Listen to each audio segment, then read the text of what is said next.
my name is Victoria Scamilla. I'm going to be doing my presentation on pollution in San Antonio and Bexar County area. When you think of San Antonio, you think of fun things to do.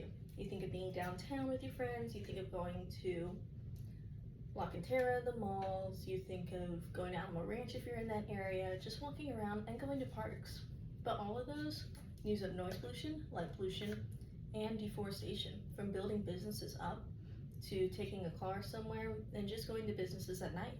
These all produce a sort of pollution. With light pollution comes a very, very, very large factor. We see it in every day. We see it in our lampposts. We see it through car headlights, businesses. We even see it at our own house through our porch lights. What we don't realize is how much light pollution harms us and our wildlife.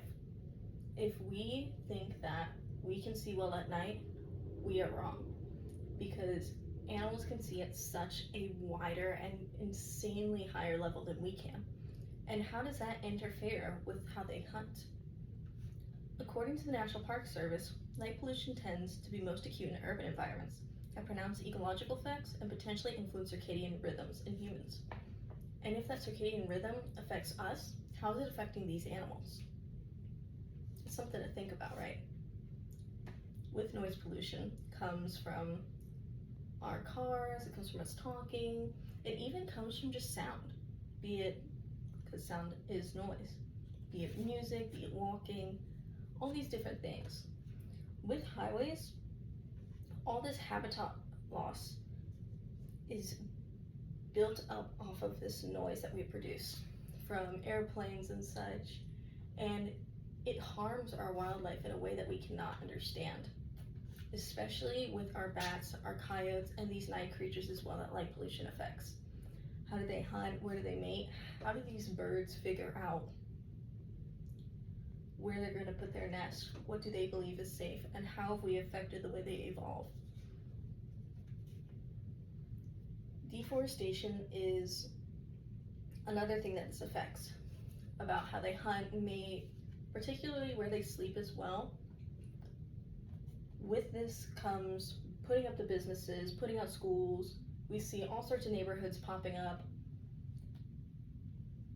When we build these large neighborhoods and put up these highways and streets, we are creating an environment that is not stable. We are pushing out these animals that mean so much to us.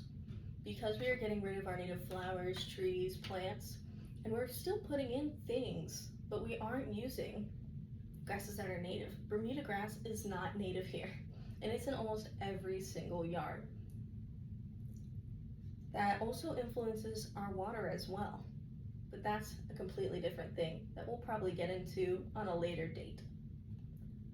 With this deforestation, we have seen an increasing amount of coyotes, wild boars, and just roadkill everywhere.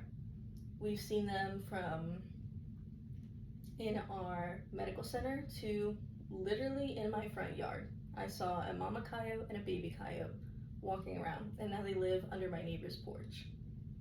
By building these homes and environments for humans, we push out what we need most, our pollinators. Pollinators is what brings farm to table. It is what makes Texas, our large farms, our land. It really is such a large factor we don't believe. According to the U.S. Department of Agriculture, habitat loss and deforestation amount to the leading causes and decline of pollinator populations, because native bees and butterflies lose the food and nesting they need to survive. By getting rid of our beautiful bluebonnets, our laurels, even just our regular old flowers we see on the floor that are going to be on our highways, we get rid of the one thing pollinators need most. In conclusion, pollution is such a large thing in this city. We see it through cars, airplanes, we see it through our buildings, we see it in lampposts, headlights, and we see it where we live. And the solution to this is simple. We need to be more considerate to the life that was here before us.